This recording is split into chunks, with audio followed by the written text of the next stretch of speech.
visuels de différents pays qui ont répondu à l'appel urgent à la création d'affiches sérigraphiques contre l'ingérence américaine. Chacun de ces affiches est un cri d'alarme, mais aussi un cri d'espoir qui nous rappelle que le blocus n'affecte pas seulement à Cuba, mais qu'il est une attaque contre la dignité de tous les peuples du monde.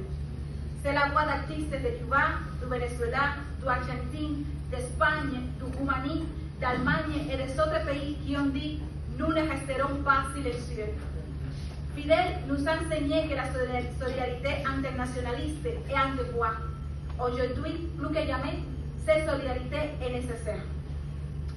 Avant de conclure, je tiens à remercier tout particulièrement à l'ambassade de la République populaire chinoise et à le Centre culturel chinois pour la générosité à nous accueillir ici pour notre rencontre.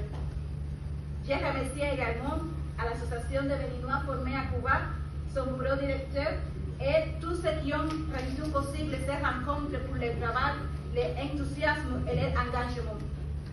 Un remerciement plus particulier à l'Association béninoise de solidarité et amitié avec le peuple, ainsi qu'organisations et mouvements avenants pour son soutien et sa solidarité permanente avec Cuba.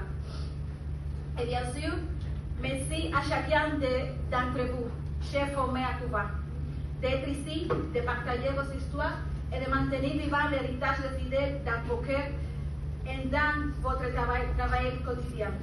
Aujourd'hui, nous avons rendu hommage à Fidel, mais nous avons aussi réaffirmé notre engagement envers son héritage.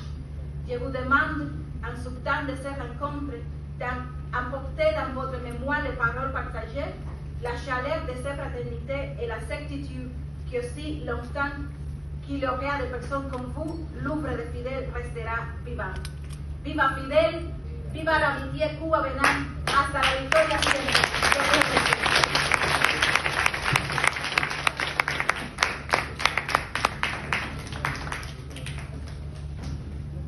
Merci à Madame l'ambassadrice.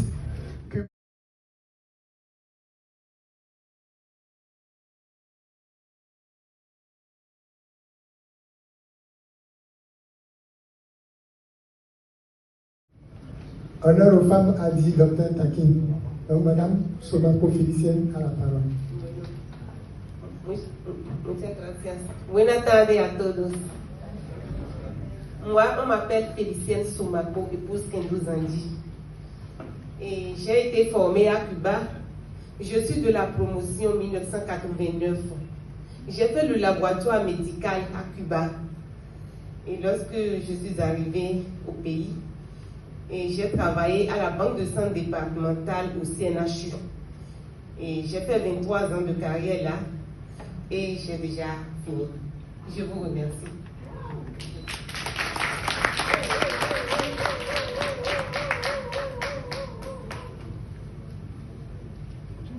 Excellences, Mesdames et Messieurs,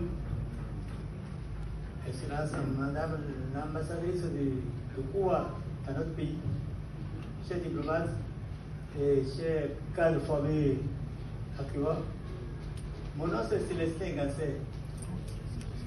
Je suis médecin de santé publique, formé à Santa Clara, au centre de l'archipel de Cuba. Je suis venu un peu de la précipitation, qui n'a pas eu le temps de préparer bien ce centenaire, parce que nous étions endeuillés.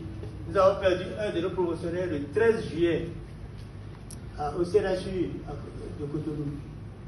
On était dans l'organisation de ces obsèques quand l'information sur le centenaire est arrivée.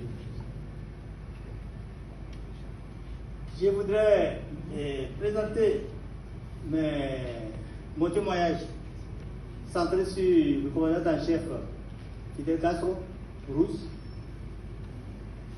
qui est un dirigeant hors pair, un politicien hors pair, qui n'a pas d'égal pour les 100 dernières années sur la terre ici. Je n'ai pas vu un homme d'État aussi centré sur les besoins de sa population. Le commandant en chef est un grand humaniste. Et il a travaillé sur les besoins principaux des populations. Et à chaque fois, il essaie de centrer, de chercher dans les populations cibles, les groupes les plus sensibles. Par exemple, pour les enfants, moi j'ai vu qu'il y a une préférence pour que les enfants aient du lait, que leur alimentation ne souffre pas. Parce que l'enfant qui a fait de la malnutrition au bas âge ne peut pas, à l'âge adulte, être un grand chercheur. Donc, c'est une de ces raisons-là pour lesquelles ils ont centré les besoins des enfants sur les enfants et les femmes en âge de procréer.